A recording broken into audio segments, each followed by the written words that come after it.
There we go. Let me know if I need to move the camera. I think I got it lined up. Looks good to me.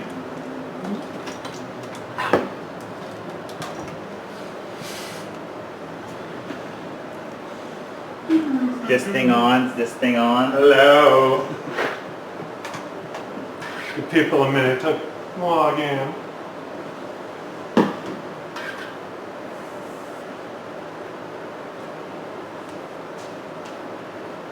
I got a text from John Shepard. Jeremy, how do we join? I replied to him on Oh, okay. a moment ago. You did already? Okay. Did he see whatever you sent him? I don't know what to say.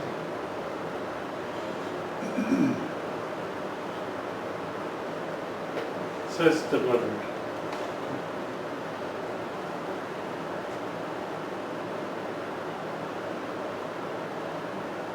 Anybody on it?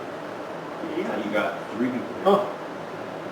Are those actually in? Okay, but I don't know if anybody's want to type a hello. Hello? Anybody home?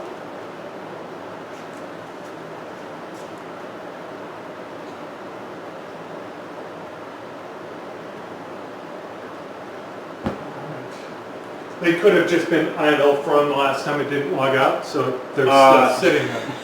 Huh? I believe this is John Shepard here. All right. Mm-hmm. What's he saying? I don't. Your sister Sean is here. Oh, hi!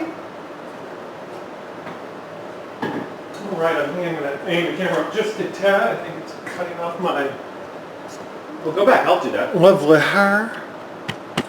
Alrighty. Johnny Boy Fat Sacks. It's John Shepard's name, naturally. All right. Hi, everybody. Just going to get some things out. Your mom is here. Hi, Mom. David, why don't you tell our lovely viewers what you'll be doing this evening? Well, today I'm just actually sharpening knives. John, you're going to notice that I still only have the spider, but I think it's probably very accessible to the average person who's using it, and so I'm going to just go for that. What are you talking about with John? What do you mean? The sharpening kit or tool. Did you guys have already talked about this? Yeah, we have. Oh, yeah, okay. Yes. Yes.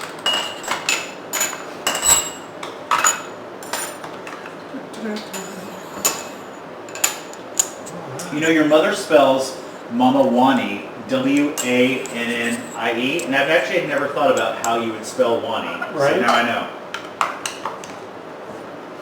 All right. Fun. So that's called a spider? This is called, it's Spyderco is the brand. I don't know if you can see that. You can't really. Angle. Kinda. I'll type it. Here, Jeremy, I'll pass it to you. That's the brand I have, but there's other companies that make them. I've seen, this is a ceramic knife sharpening kit. I've seen some with round rods versus triangular rods like this one. Your sister says that the picture quality tonight is on point. Oh, excellent. And Carrie Lehman also just joined. Hey, Carrie. How was everybody's day today? Mine was crazy, but it's over now, so yay. See, I wish John was here because he could really talk about a lot of this. I wish John was here just in general. Right? I wish John was here like every day, actually. I know. All right. So, hello. This is a, what are we going to call this? Oh, you wanted to call it, I forgot what you wanted to call it. We had a couple names, so we were thinking about for like the off night times, the shorter nights, either little bites, or what was it we had said earlier? I like amusements, like amuse-bouche. Oh, yeah, it's like a moose. Like amusements with Spakealicious. Yeah, and we had another one. What was that? I don't know. I don't remember. But if you come up with any clever names, I'm happy to steal them if you offer them up. I got a couple clever names for you. Do you? And anyway, so David Spake over the counter. I'm behind it. You're on the other side. Is that what that means? We are going to, basically I'm just sharpening some knives, and if anybody has any questions, I'm happy to try to answer, or other people in the chat can. I'm going to actually... John, is that a drinking game tonight? Oh, you want to think about a drinking game? Well, I'm not Well, thinking. I just said actually, that's why I wondered. Actually, I see. So, for those of you new to the show, we have a drinking game, whereas every time we pick a word, it's here in the chat. Every time David says it, we all drink. And the first one we used was darn, because he says darn all the time, because he's stuck in 1952. Right. And then the other one last week was actually, because that is a verbal, you say actually all the time. We all have verbal tics, but that's definitely one that you have. And I noticed how much you said it, because on Saturday I was very drunk. Oh. Come on. So John says your hair's on point. Oh, is it on point? It's not as pointy as normal. It's a little floppy, but it's on point in general. And weren't you going to do something with your hair tonight after the show? I am. I'm going to dye my hair blue tonight. So those of you who can tune in Saturday will see a not new but slightly different me. Okay. So one of the things I wanted to just show is I have some relatively duller knives. This one will have to do. Will be good. So this is an old Kefalon knife, actually, brand. Not that that matters one way or the other. It's just a hard steel. These are the name of them has escaped me. They're Japanese knives from Seattle. Tojiro yeah. is the brand. There's only one importer in America that imports this particular line of knives. They're just up in Pike Market. I love the knives. They work really well. They feel good. They're balanced and comfortable to hold, and I don't tend to smack my fingers on the chopping board or something when I'm using them, which is a big plus. Some knives I've had are just the opposite. It's almost like the knife blade, if it's the wrong way, and to chop anything, your hand is always on the table, and I'm a big fan of that. So anyway, I was going to use a tomato as the guinea pig du jour, to just test how sharp the knives are before I begin, or not. It's a good standard. I could try to shave arm hair, but that's too hard to see. I could use paper, but I don't have any handy, but I do have vegetables. So that's what I'm going to use. So I'm going to just do a quick little slice test with these to figure out how sharp or unsharp they are. Some of them I did a quick pass over earlier this week, just so that I'd be prepared for this last Saturday when we did Cado and Pica. But anyway, so this one I haven't tried in a long time, and I'm going to actually, nothing's happening. This is not a sharp knife. Just let the weight of the knife go. This one barely dug in right at the end. Can't really see, but you can see it went in a little bit. This one, not at all. Everybody love the little demonstration here? I love it. I love an example. Oh, that one went right in, so this one's pretty good. Sean says, those tomatoes are so beautiful, I thought they were fake. They? Amazing. This one's super sharp. I have to say, we do have great produce here in Washington State, and the tomatoes are great, but they do not compare to a southern heirloom tomato. I'm sorry, but the tomatoes in the South are just better. That one's dull as all get out. And that one's a little dull, but it's better.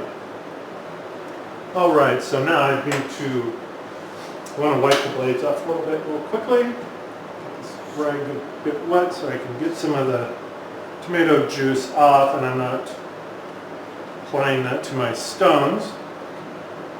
So this particular knife sharpening kit that I have is designed to be wet or dry, but typically people use them dry, meaning if you have a laid down whetstone, a flat whetstone that would sit on the table and that you would sharpen on, that will be, typically those are stones that you either need to use water or oil with, and you should find out from whoever the manufacturer is. These are actually forms of ceramic. They are not some traditional whetstone materials that you might see or have seen before. This is a honing knife honing tool, or steel, honing steel. I couldn't remember the word. They're fine and they're good if you know how to use them. The problem is most people don't, and so you end up actually potentially ruining your knife edge by doing it with this. So when you're thinking about a knife edge, it's just a little bit on the edge, obviously, the edge of the knife, but what you're trying to do is bring just the end of it to sharpness. Japanese style knives like these on the side, and this one here is a Japanese style knife, typically are done at a 30-degree angle, whereas Western style chef knives are done on a 40-degree angle. So if I were to just demonstrate what the differences look like in the two angles, I don't know if you can really see it, but if this is vertical and this is vertical, Here, hold it up to the camera. This one on this side is at a 10 degrees more angle than this one, and that changes the angle that the angle that you're sharpening on the edge of your blade. So the Japanese knives have a pointier, like invisible tip on the end of the blade, and German knives are a little bit fatter. So you have to know what you've got. I did not know that. Is that so? I did not know that they're different angles based on. Right. I mean, so what's I don't really what's the how much do what's the difference of 10 degrees? Does 10 degrees make? It doesn't make that much difference when you're actually cooking with it, but when this knife was manufactured, it was ground and given an edge, and the Japanese knives are given a 30-degree edge.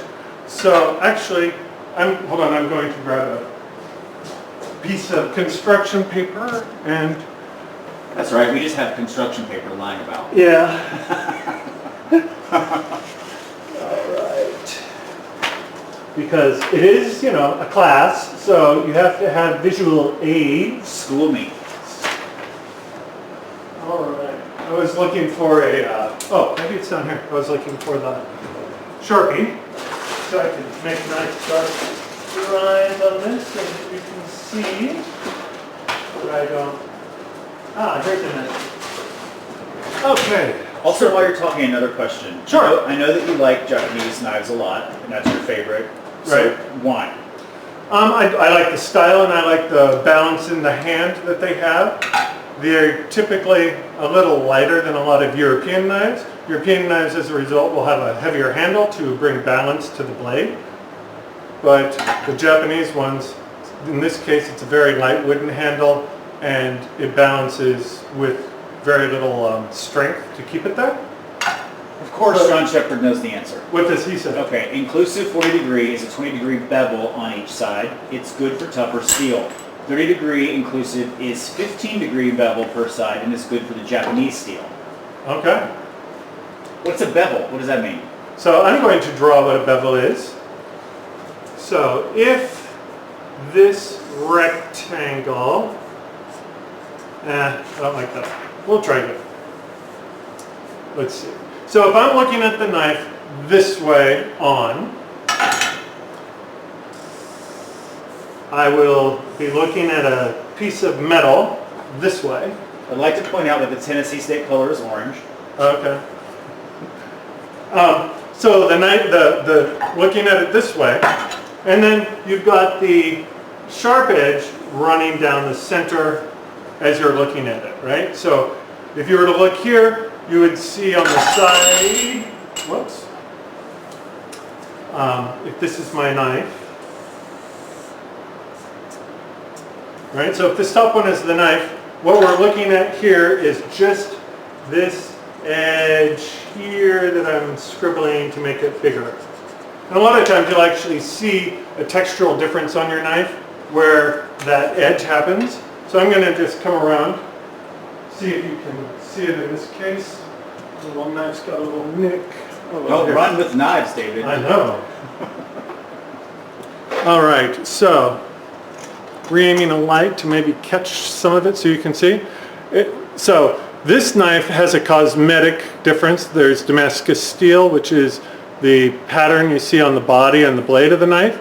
And then it's great for the example, but see here where it's just shiny and smooth?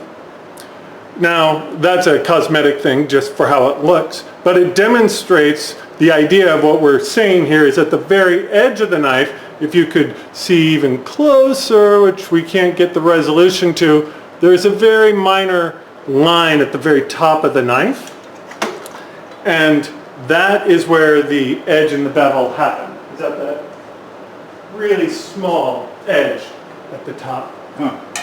So the width of the steel, like if we were to put these two just side by side for an example, can you see how much thinner or fatter one is versus the other? Kind of, you can see the one on the right. Sorry. This one and this one. Yeah. Right. Kind of. How It's a little hard to see, babe. Yeah, it is. But if you were to look at them, this top knife is significantly thicker this way than this knife. And that's part of the stylistic differences. Okay, so we have the knife. I want to turn this light back. I'll do it. Okay, aim it back at me. I feel like I'm in the dark. So what we're doing is we've got just this edge. Are you ready for your close-up? Trying to think how to explain it, or how to draw it, because I'm not a great artist. But just at the edge of the knife is that last piece where it's pointed. So you have the blade that comes up like this, and then the bevel, and then your cutting edge is where my fingers are joined at the very end. And on a Japanese knife, they're more like this, and on a European knife, it's more like that, even though that's a great exaggeration. But the key is if your knife is at this angle and you sharpen it at this angle, now you've got a difference on the edge that's going to be inconsistent. Or if your knife is at this angle but you sharpen at this, let's see, if your knife is at this angle and you sharpen at this angle, you're not going to be able to sharpen that edge as effectively because the steel of the knife itself is going to somewhat interfere. Is that a good way to explain it, John? You might be better at that than me. But This is why he should be here. right? And he uses real sharpening stones, whereas I just use these. What's the difference between that, what you have, and a sharpening stone, and Right. why would you use a sharpening stone versus that? So basically the materials are the same if you get ceramic, for example. On a sharpening stone, you would need to angle it to the correct angle on the stone yourself and hold it at the right angle and be sure to get all of the edge on the knife. And on a slicer that's got a straighter edge, that's a lot easier because you have the bulk of the knife blade being able to be right in place, and then you only have a little bit to work with around here. And if you practice, that's not a big deal, but if you don't know how to do it, you could end up just over sharpening this and not this, or vice versa, and end up with an inconsistent edge, which would lead to inconsistent cutting. The idea is that you want a sharp knife so the knife does the cutting work for you.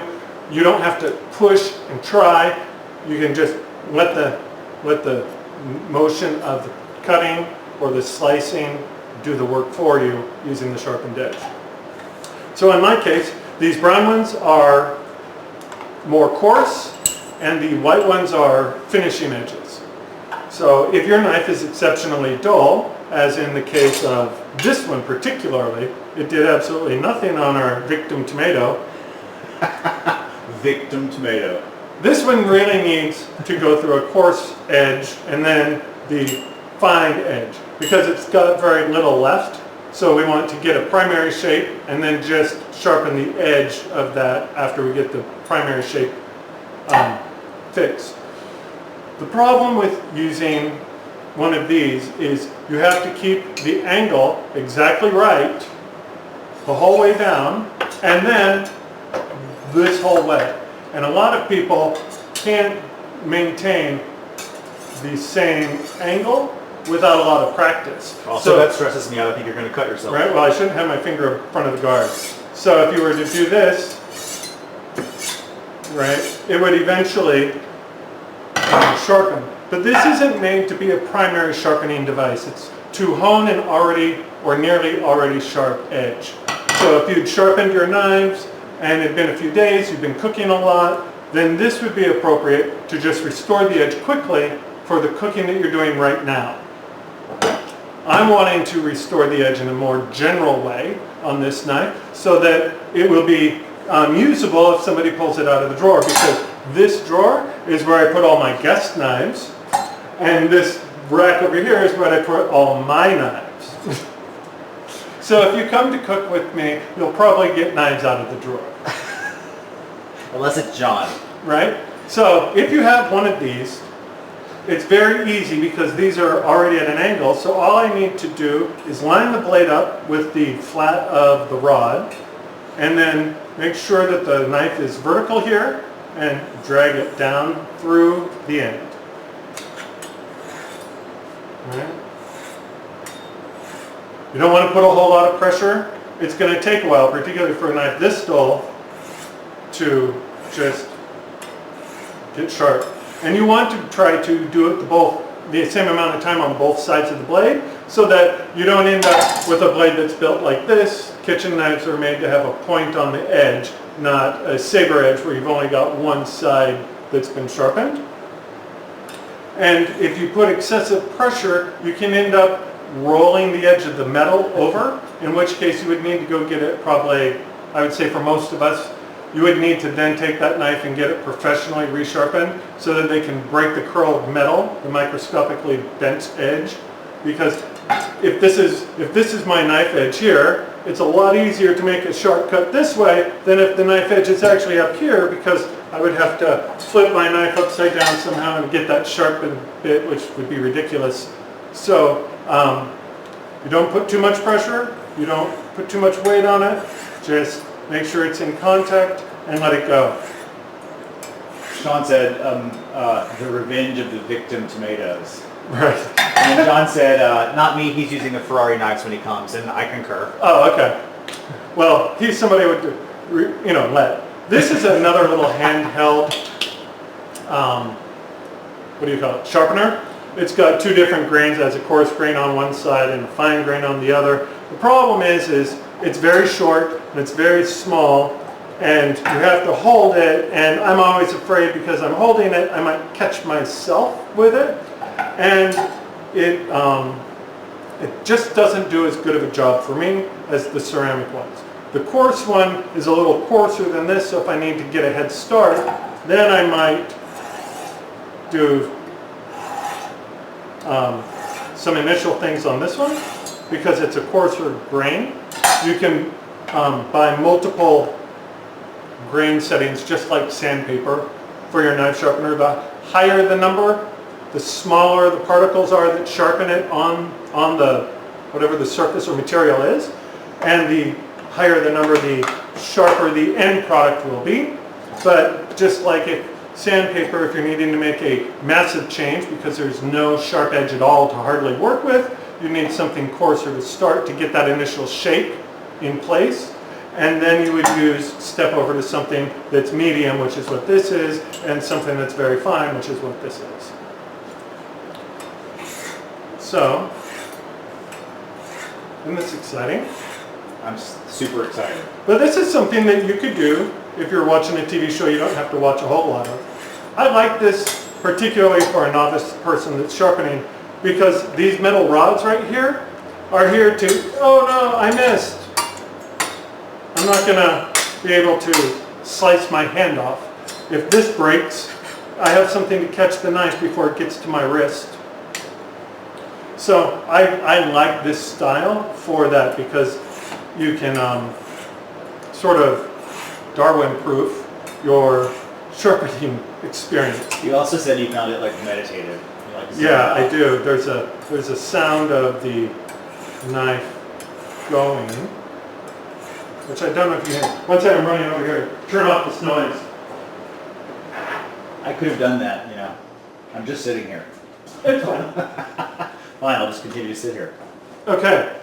I don't know if that's any quieter for you, but it's better for me. All right, so just going through some with this. Let's see if we have any difference on the tomato over here. Victim tomatoes. Did you see that just from that little bit? You couldn't really on the camera, no, but So the knife was not piercing the skin. I like tomatoes for examples because the skin is actually hard to get through. If you don't have a sharp knife, it's a good test. But now if I just lay the knife on and pull it in, it's going right into the meat of the tomato with no weight, which means that we've made progress on this. I want that tomato for dinner. Right. I'm actually going to remake some of the cucumber salad from earlier with my freshly sharpened knives. Wash the tomato off.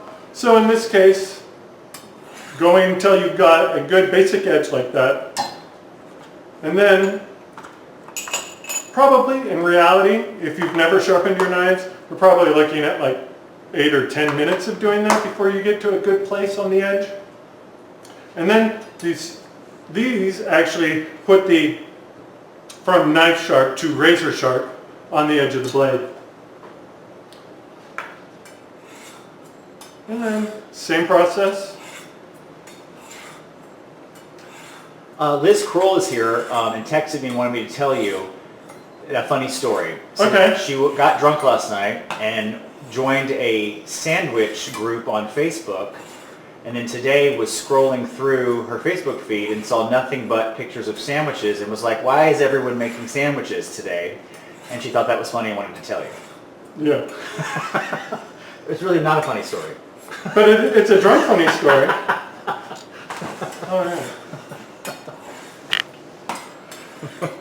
What's fun about this particular type of knife sharpener too is these are triangles, and if you've got a knife with a serrated edge like a bread knife, can you see the edge being all wavy there? Sure can. So how do you sharpen this? Because you can't do a full flat drag because that's not going to work. How is the little bevel's going to get in? But this allows me to be very annoyed, but I can work down the edge. However, most of the time if these go dull, I would personally not bother with the effort. I would go buy a new knife or take it to a professional sharpener where they have grinding machines that would be able to knock that out. So you mentioned professional sharpener. You said that also earlier. So like The closest one for us is at the knife store in Pike Market. but like where would you go if you? Where do people go to get their knives sharpened? You're not going to Crate and Barrel. No, but if you have a specialty knife store like we do, then they'll do it. Most big cities have somebody who will do it. You can find it online, look for knife sharpening. If not, there are some places that you can mail your knives if they're valuable enough to not just start over. So it really depends. Like this knife was 20 bucks, 30 bucks, something. It works just fine for most things, most people. And the edge is, as long as you keep the edge managed, it's going to last as long as you're alive, most likely. John says serrated knives allow me to be very annoyed too. Right? They're really annoying to deal with. But there's different serrations, and the beauty of a serrated knife, while we're talking just about knives, is if you're opening like a winter squash, acorn squash, or even a spaghetti squash, one of those ones that's really hard on the outside, they're hard to get into, and that's one of the biggest annoyances of cooking those. Because typically you want to split it, take the seeds out, and then cook the flesh separately. Maybe you'll save the seeds and you'll toast them in the oven and make a snack, and that's a great thing to do to not waste them. I love it when you do that, by the way. But these are great for that because the little saw edges, just like a saw, will bite into that hard flesh in a way that even a sharp knife like this is not going to be able to do it. So this is a very useful item, and it's great for cutting bread because the little teeth on it cut and rip the edges of the crust for you in a way that is controlled, so you don't end up just smashing your loaf down. Using a serrated knife is the preferred choice for bread. Carrie Lehman has a question. She wants to know what's for dinner tonight. You know what? Both of us, honestly, we're so busy. We're working today. We didn't even eat lunch, and we didn't even notice till 4 p.m. Right. So we got pizza at 4:30. So I think we're probably not having dinner. Right, because I was desperate to not be starving before I got on here. Yeah. However, we will be making this cucumber salad here shortly. And Jeremy will be snacking on that tonight. I sure will. I love that. All right. Yeah, so victim tomato. And I don't know if you see how easily it just drags right into the tomato body. I mean, very little effort. You really can't. Oh, well, there you go. Now you can see. I was going to say, you couldn't really see before, but then you just made a good cut. So which one was extra dull? All right, I'm going to take this unsharpened knife, and we're going to sacrifice the edge of this beautiful tomato, Victim tomato, to what most people do to make it work, because their knife is not sharp enough to cut the skin first, right? So if this is your case and your knife isn't sharp enough, if you can cheat a little. Poke the knife tip in, make a score, put the blade into the score, and then slice through that. And then when you go to cut these pieces, don't cut the skin side, cut the flesh side, and the less sharp knife will go in without squishing the tomato, trying to get through the skin. I would like to point out to everyone that these are the knives he makes me use. So even this kind of horrifically unsharp knife is not entirely useless, but it's not as unsharp as knives I found in friends' houses. It actually has a little bit of an edge, but just not enough to make me want to use it happily. Any other questions or comments or anything? John says he wants to know where we get our pizza. Oh, tell him about this pizza place that you love so much. Oh, so in Seattle and down the West Coast, there's a brand or a chain. A chain. I'm a chain. A chain. It's called Mod Pizza. I love it because it's a fixed price. Okay, so this is why he loves it, John, and I wanted him to say it out loud. This is why he loves it. Right. Why? So because it's a fixed price. You get an 11-inch pizza for $9. You can put anything you want on it or not. You can come back with just a Frisbee crust of the crust, or you could make, your everything, love it, want it on their pizza, and it works.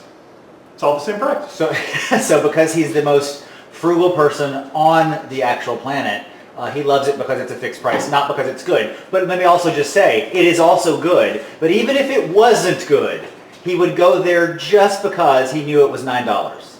Well. I'm just fucking with you. So I did have paper after all, so we can see how that one slices right through the paper. Whereas, where'd the dull guy go?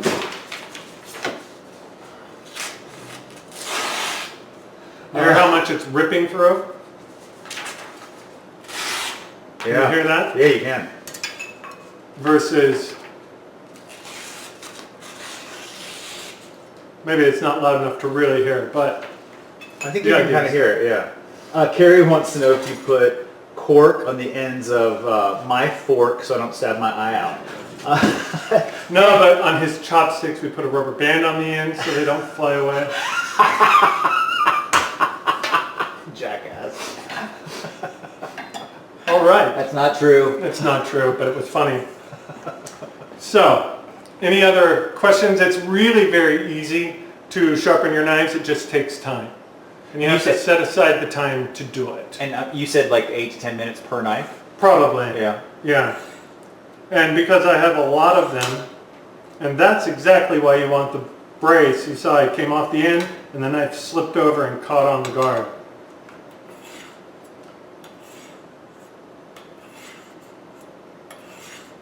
All right. But yeah, this knife is very nice and sharp. It's one of the ones I use the most for slicing. Let's see. This guy's kind of dull. He's okay, but we're just doing the same thing. So this is a vegetable knife, a Japanese vegetable knife. Sushi chefs use them, and they make this cute little peeling a cucumber.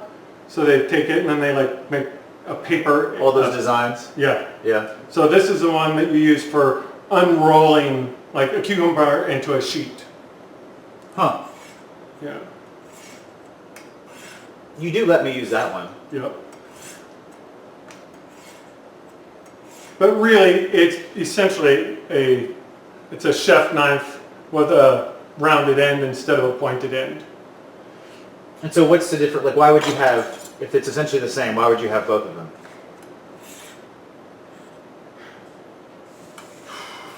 If you're trying to find a reason to justify buying knives right now off the top of your head, I'm here. I'm not criticizing. No, I'm trying to think. So, knives, certain knives are very utilitarian in general.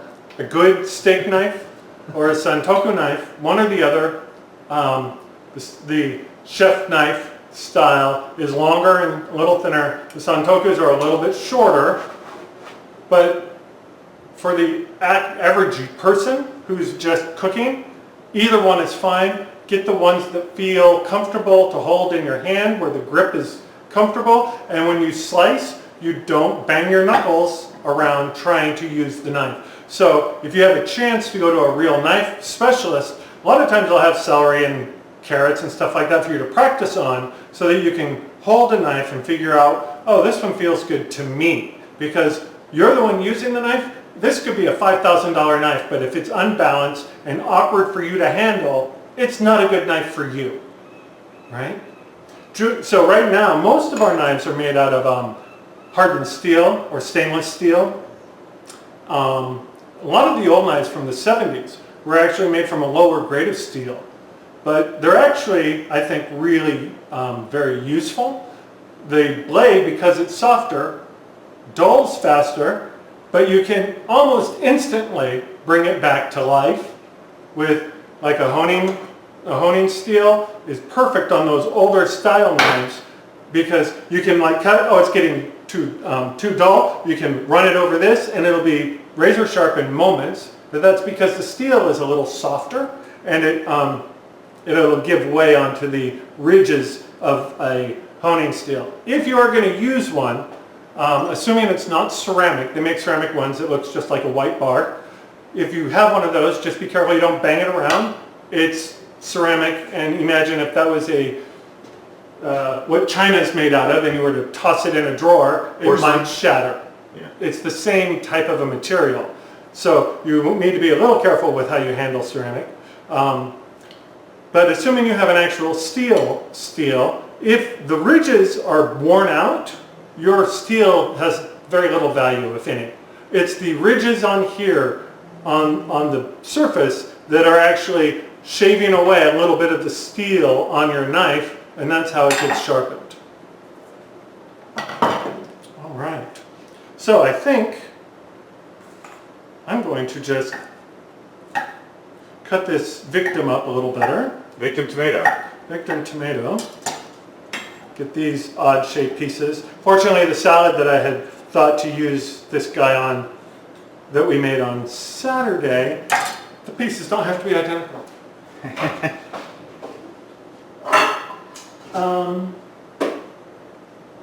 What do I want to put it in? I'm going to put it in this bowl.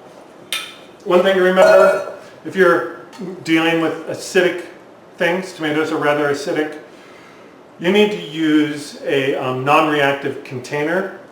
Actually, steel is very low reaction, but it is reactive, so if you're going to store it, don't store it in a steel bowl. It would actually be better to store it.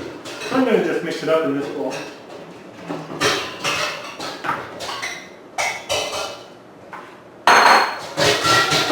Okay. Here, we'll get fancier. Ooh. These are in order of reactivity. to acid. Copper is highly reactive. You don't want to put anything in copper that is acidic, like tomato sauce or vinegar or anything like that, because the acid will leach copper into your food. Some of that molecule, the atoms of the copper, will actually break out of the dish and get into your food. And copper is toxic in high quantities. You can manage very small trace minerals amounts of it, but not any significant amount. Followed next would be aluminum. You don't ever want to use an aluminum bowl or an aluminum pot that is not sealed. And by sealed, I would say like Teflon. If this was an aluminum pan, it's actually steel. But if this was an aluminum pan, it would have a Teflon coating on the inside. And as long as this coating is intact, the pan is safe to use. But if this is cut, now you have Teflon that's going to leach into your food because you've broken the surface, and the aluminum underneath will leach into your food as well. And that is very toxic and not healthy. Then we have steel, which is very stable, but still a little bit reactive. Certain chemicals and things can react with steel. And the least reactive that most of us have will be glass or plastic. As long as your plastic is smooth, you don't have big divots in it, and actually the biggest danger there is more like bacteria getting into the divot that you don't get cleaned out when you wash it, because you're wiping sideways and maybe it's this way, so you're going over the surface of the cut rather than into the cut to clean it. But glass is great because it's always safe. And I'm going to use it because it's prettier. It's prettier. Well, for the process as we add You can see it better on the camera. That's what I mean. sure. Yeah. Can you see it there? No. I want to relocate a little just so that, is that visible? Yep. All right. I want it to catch the light. Who got you that copper bowl? This bowl? That copper one? Oh, the copper bowl we got for our 7th anniversary? Yeah. Yeah, because 7, by traditional accounting for weddings, is the copper anniversary. So Jeremy took me to Jerome, Arizona, which was one of America's largest copper mining towns, up through the middle of the 1900s. Yeah. And so I found this town randomly, like, what was that, like 5 years ago? Mm-hmm. I had to go to Phoenix for work. Right. And I had never been to Arizona. And I was there for like, I don't know, like was like a Tuesday through a Thursday or something. Right. And so I was like, I'm going to stay for the weekend. And I went to this little town called Jerome, Arizona, because I couldn't afford a place in Sedona. And I got this random little small place. And turns out it was a copper mining town that had been neglected and abandoned in the Depression, and then turned into an artist commune. And now it's a bunch of bars and art galleries. It's very cool. And a copper store. And copper stores And everywhere. a copper museum. And a copper museum. It's the coolest fucking town. Right. It's really great, right? Yes, it is. So just thinking about using a knife. This knife, this one was sharper, I think. It's very small, very mobile, and it's better for getting into little things. Like if I'm trying to pull the stem off of this tomato, I could use the end of a larger knife and get in, but I'm leveraging and working over this long length, and I have a lot to control to get it into place. It's a bit of a pain. Shorter knife, utility knife, I can get right in here. I'm not having to like balance in a long distance, and it's easier to do that to do small like cleanup bits. However, the utility knife is not great for chopping because I have to go, it's a lot of effort, particularly if I had something that was taller to work through, like a stack of tomatoes like this before. It's just a little finicky for a large thing, but it's great for a small thing. So for little things, a little knife is awesome. For large things, a larger knife is more awesome. So not to rewind, David, but Sure. John says, thanks for discussing this. He just threw out his Teflon stuff and got carbon steel and cast iron. Right. Love it. I've got, actually, we had somebody on the stream 2 weeks ago that was friends with the Lodge family. And knows them. That was very cool. So we were talking a lot about cast iron. I love cast iron. It's one of the best non-stick surfaces actually out there. But you don't want to use cast iron with tomatoes because it is like steel in some ways, but it is more porous and more affected by the tomato. So you can get too much iron for some people's digestion and for health over a long term by cooking sauces that are highly acidic or foods that are highly acidic in cast iron. I would have never thought of that. And the acid eats away the seasoning on a cast iron pan, and what that means is there's actually a very thin layer of oil that has been high temperature baked or cooked onto the pan, and that's what provides your non-stick surface. A well-seasoned pan is this sheen of oil that's been cooked and bonded to the iron itself, and that's why also you never scour a cast iron skillet, because that seasoning is what protects this pan from your food and your food from hurting you. Right? Guess who's gotten in trouble for scouring a cast iron skillet before? I'm pointing. Right? So that's why. And you have to then, if you do cook tomato or something that eats the seasoning off your pan, clean it very well. At this point you can scour a little bit if you need to, put a new coat of oil, and then bring it to a very high temperature. You can put a layer of oil on them and put them in your oven and run it on clean, and that will replicate what they actually do in the factory. In the factory, they spray a mist of oil onto the pans while they're hanging, and it's like on these giant racks, and it goes through an oven on this conveyor belt at 500 some degrees and fuses that oil as the initial seasoning layer on the pan. You just made all that up. No, it's all true.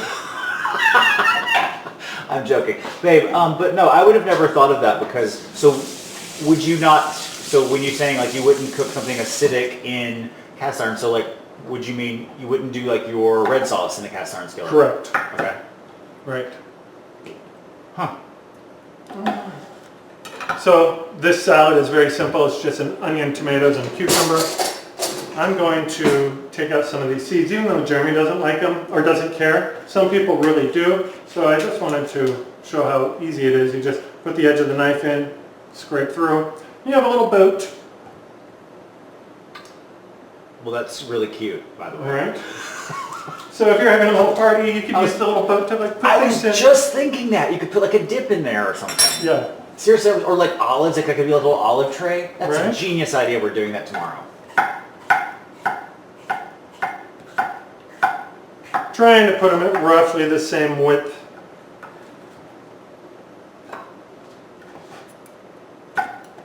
Carrie says, Southern boy faux pas. Okay, I don't know what you're referencing. What do you mean? What did I do? What's my Southern boy faux pas?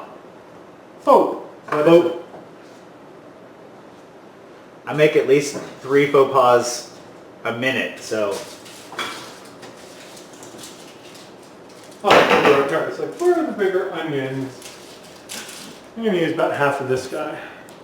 So, okay, what kind of onion is that? This is a yellow onion. This is a standard Spanish yellow onion in America. They're kind of spicy, but when you think of onion, this is the default flavor that most people are thinking about. And then just get rid of some of this water and smuts. Okay, so we peel the paper off. I'm going to Peel the paper. cut the stem and peel this off. I was a little aggressive on the stem, but I'm not going to be finicky about it today. Well, I've learned a new word today, and that word is bevel. Bevel? Mm-hmm. And we learned a new word on Saturday. What was that word? It was the word, oh, I forgot. Does Sean or mom and dad or anybody remember? Carrie says my Southern boy faux pas was to scour the cast iron. Yes, I know. I got in so much trouble for it, and then I got ridiculed by his friends about it because he wouldn't stop talking about it and telling everybody. So yeah. Well, I was trying to peer pressure him into not doing it again. It works. It worked. Thinking about cleaning a cast iron pan, I might as well go down the road a little more and finish that, because I told people what not to do and didn't tell anybody what to do, and that was not as awesome as it could be. So assume we've cooked with this pan I would use a paper towel or something and wipe out everything that's big and that easily comes off.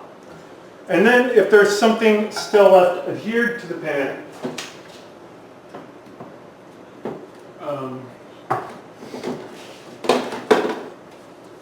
one of the most common things that people use is kosher salt or just table salt. And you literally just pour in a good mass of salt into the pan. And then you would take a paper towel or a rag that you I could love it throw when you say away. rag, because you say it in such a weird way. Say it again. Rag. Anyway, so you would take the paper towel or rag. What can I use? I'm like, I don't want to actually use this cloth, but it's a sacrifice to the cause today. Yeah, go for it. Yeah. So you would just take the paper towel, put it in the body of the salt, and then use this as an abrasive to scour off the surface whatever might be cooked on. It will also absorb excess oil and fat that's just laying on the surface, but it's not going to eat away the seasoning that's bonded to the pan, just what's on the surface of the pan. And then if it's oily, throw it in the trash, don't put it down the sink, but if it's perfectly clean like this, salt is going to melt, so I'll just rinse it off. So Margaret Ann says that she just bought her very first cast iron that she's responsible for, Oh. and to pray for her. So Margaret Ann, Ma, I'm with you. I'm just saying, you're in a tight ship. You're under the spotlight with that one. So I can relate. I feel you. And when inevitably you ruin it, because we all know that you will. Whenever you do ruin it, just like I did, when It's not ruined to where you have to throw it away. when you get yelled at, just call me. We'll drink together and we'll make fun of John and David. Right. So this is actually kind of like a little piece of chainmail. You can buy this at like cooking stores and stuff like that. And it is specifically made for scouring a cast iron skillet.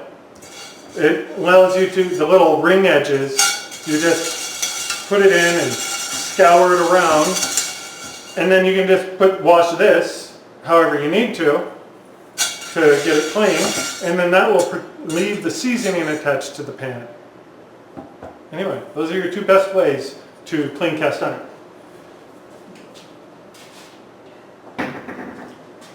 We're approaching time, so let's Alright. finish up this salad. Okay. And it really is super easy, right? So Yeah. it's just the tomatoes and the cucumbers, and then you put in a lot of mustard on mine, right? Right.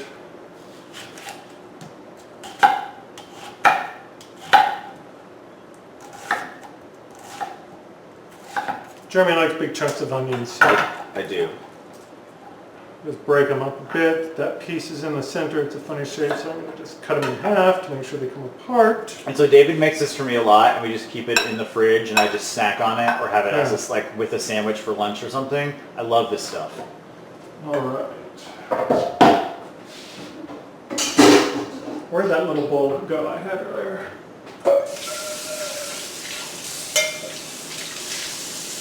Okay, let's see if I remember how much to put in here. On the recipe paper. And it's also, the recipe is on the website for the cucumber salad. What is your website? David Spake, oh here, let me turn around. The website is davidspake.com. What was that? And David Spake, my first and last name, DAVIDSPAKE.com.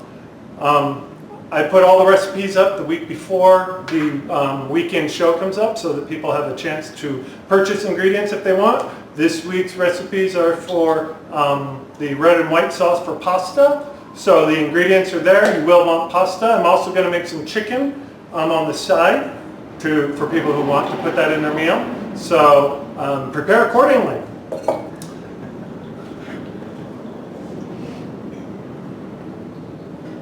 Oh, Carrie says, okay, thank you. So hold on. Let me try to pronounce it again, because I really butchered this. Sesquipedalian. Oh, Sesquipedalian. Sesquipedalian. Sesquipedalian. Sesquipedalian. Okay, thank you. Thanks, Carrie. I'm going to write this down, actually. Sesquipedalian. Okay. Sesquipedalian and bevel. I'm on a roll. Salt, pepper. And for those of you who don't know what sesquipedalian Quadrillion means? It means someone who loves big words. Sesquipedalian. Right now. Thank you, Carrie. Mine like a steel trap. All right. So, and oil. All. All. I like it when you say it southern. All. All right. So we're going to put in. Wow, I can't remember the ratio at the top of my head now that I'm in the moment. It's all the pressure. I know, so much pressure.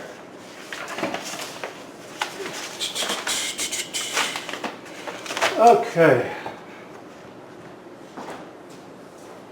What is in this? Just So we're going to start with a quarter cup of oil. all.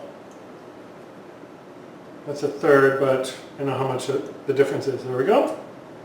Quarter cup of oil. And then, What kind of oil? in my case, I use grapeseed oil because it's a neutral flavor, doesn't have a strong flavor to it. If you really like olive oil and you like that flavor with tomato and onion, then you could swap that out instead. Vegetable oil works just fine.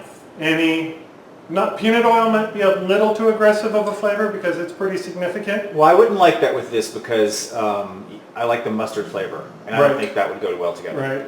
So then we'll put in a tablespoon and a half. There we go.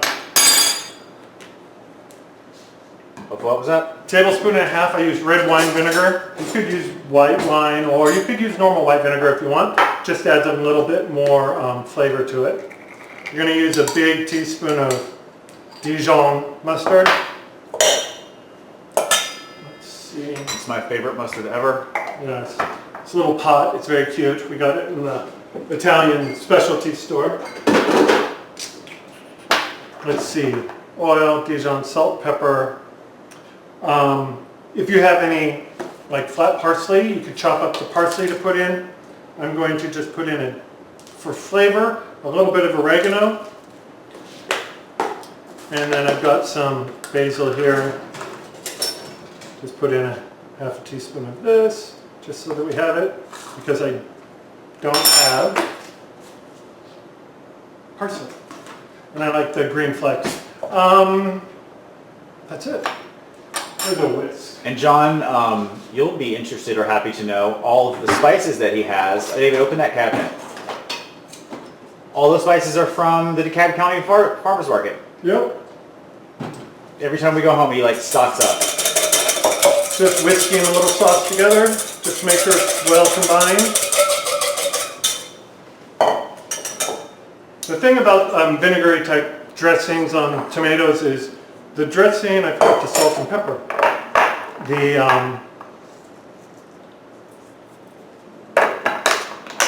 Anyway, the sauce is going to draw some of the moisture out of the tomatoes and the cucumbers. So you're going to see the bowl fill up with sauce later, and that's all that is. So we're starting lower and letting the sauce do the magic work for us. So if it sits for a few minutes, it'll be good. John says he'll bring you some spices, and Sean says, yes, she agrees it's the best place for spices. Right? We'll just put the sauce and the salad dressing over the top. If I had made this in a larger bowl, I could have tossed it and then poured it in here, but this is what it is. It's kind of pretty, layered like that. But let's see if I can do a quick stir without losing it all. Get everything coated together and mixed up. And after he does this, I like it to sit in the fridge for like a day, and then Yeah. it really seeps all that goodness in. And All the flavors mix and meld. This will be great by lunchtime tomorrow. Yeah. And that was that. And I didn't waste the victim tomato in the ninth day. So, anybody have any last questions before we sign off for the night? Really thankful that you made it, and we'll be doing more Tuesday night shorts over the next couple weeks, and I'm really grateful that you took the time. This is David Spake with Over the Counter. Please go find my website, davidspake.com. If you're on Twitch, if you have a profile, please follow me. I'll friend you back and follow you. And also, I've got a YouTube channel. I'm taking all the Twitch videos and putting them there for a permanent home. I will put that in the Facebook group and on the website this week, and you can watch them there. Thank you very much, and I hope you have a great night. John wants to know how you make your hair do that thing. I use a product called Got to Be Glue. It looks kind of like Elmer's glue or paste. Put a little dab in my hand, wash my hair, towel, dry it, go like this, and then do that, and then I walk out of the bathroom and let it go. Yep. And by tomorrow it'll be blue. Yes. No more silver fox. That is the next task of the night. Thank you again. Hope you have a great evening. While David goes and dyes his hair blue, I'm going to Steal the rest of my pizza. steal the rest of your pizza and maybe have a beer. Bye-bye.